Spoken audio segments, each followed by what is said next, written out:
Fox News Alert, new out of the Middle East this morning, Israel and Iran-backed Hezbollah have agreed to renew a ceasefire. We are watching to see if that holds, and this comes after Hezbollah violated a ceasefire and Israel fired back in force.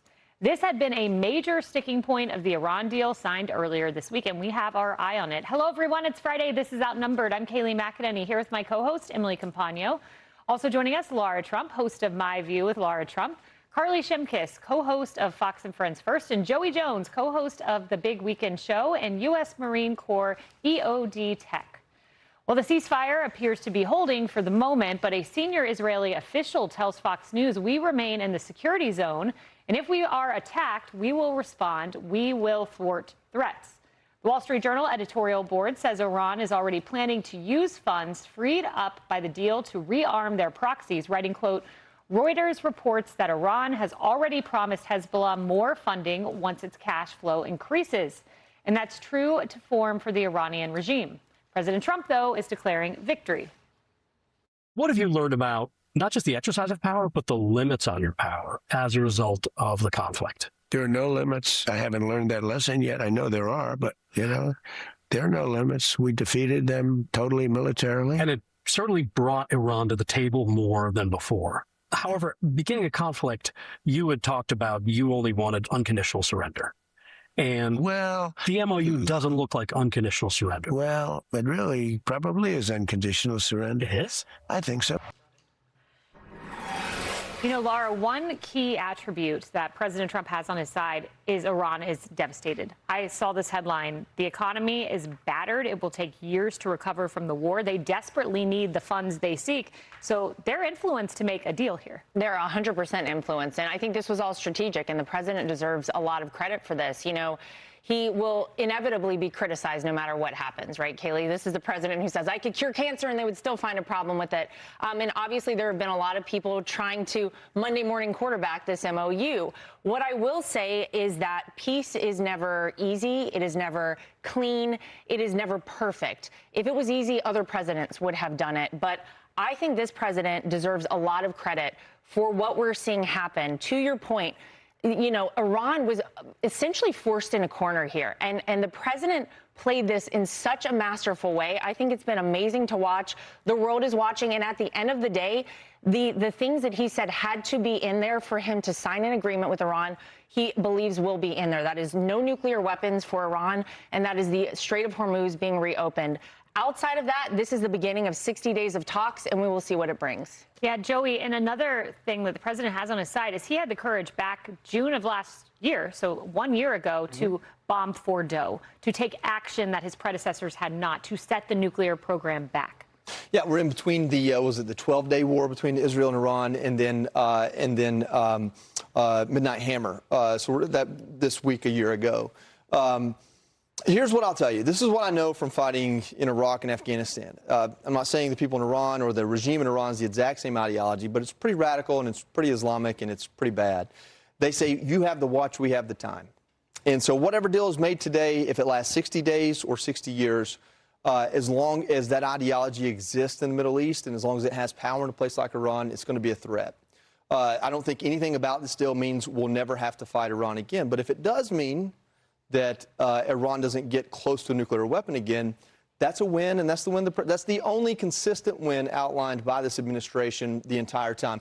You can't count opening the Strait of Hormuz as a win, but it is something we had to try to make happen. You know, if Iran had attacked all of its neighbors in Israel before Midnight Hammer or anything of that nature, then where we sit today would be a huge victory for the administration. But the political will of the American people to what they perceive to be start a war, regardless if that's true or not, this administration and most people that have tracked it would argue Iran has continued the war. There was the start to it is Iran going after a nuclear weapon and the capability to maybe reach across the ocean. So if we would have been responding to obvious aggression by Iran, then everything that's happening right now, I think most people would say, hey, this is a great place to be. I think a lot of the criticism comes from if you're going to go over there and start it, if you're going to go stir the hornet's nest, as some of the analogies have been used, kill every hornet. Well, you know what? If killing every hornet means putting 100,000 U.S. troops on the ground, how much will does this country have for that? None. Zero. And that is the rock and the hard place the president was standing in when he made the decision to take action against Iran. The country has no political will for it. There's midterms coming up. All this, money. I mean, we just spent $1 trillion on our defense budget. If you throw in the big, beautiful bill money last year, we're asking for 1.2 this year. There are a lot of political vulnerabilities when it comes to what's happened over the last month and a half.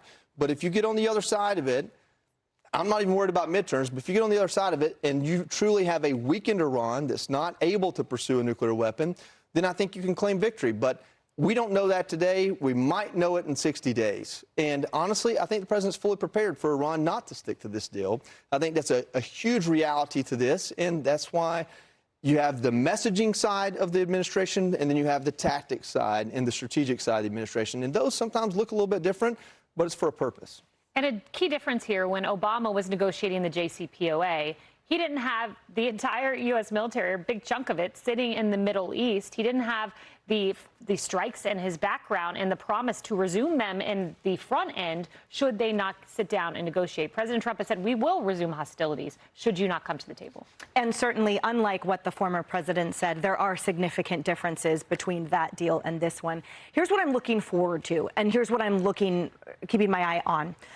Number one, the use by Iran of all of the Gulf ally investments into it. Will they be rebuilding their infrastructure? Will they be funneling and channeling the money toward their people who are still without internet, by the way, who are still without air conditioning in the summer and heat in the winter? Will we see an actual investment into the people? That will be a big change, and that will also signify, I think, the public investment and the public will to actually improve the lives of their people rather than just simply survive of the survival of the regime.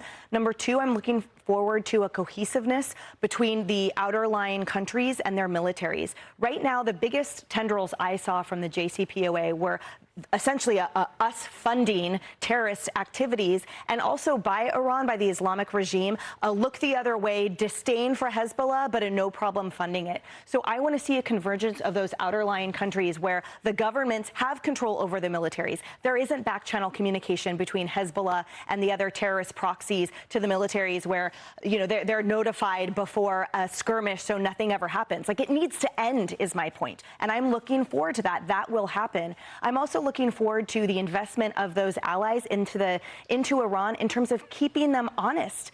Up until now, with the JCPOA, we didn't have very many allies that were in it with us whatsoever. In fact, we were alone in condemnation, and Iran was certainly unfettered. Now we have a lot of good friends, and we have a lot of good friends that have invested in our country too, and have investment in the economics and in the safety and the smooth mechanisms of the Strait of Hormuz. So if Iran starts treating it like pirates, if they start acting out, if they start funneling that money toward horrific activities again or rebuilding any type of nuclear intentions, there will be accountability. And that's the sustained peace. We know that we've had to mow the lawn for decades. We don't have necessarily an appetite for that. But I think if the globe is in it to win it in this way, and we show them through that military might what happens when they deviate, that's the key to sustaining peace. And then one day, the regime will reflect a commitment to democracy and a convergence with Western ideals, which means freedom instead of stamping out their own people. Carly.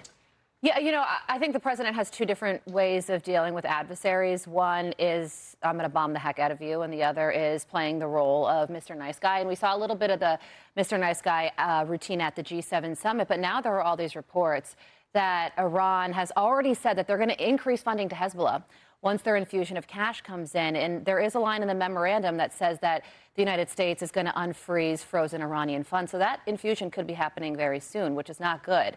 So if this were a game of carrot and stick, we saw the stick with the bombing campaign, then President Trump offered a carrot. And now the question is, could we see the stick once again over the situation in Lebanon? And if you're wondering why Lebanon matters, it's because Iran is using Lebanon, or I should say Hezbollah, to actively drive a wedge between the United States and Israel.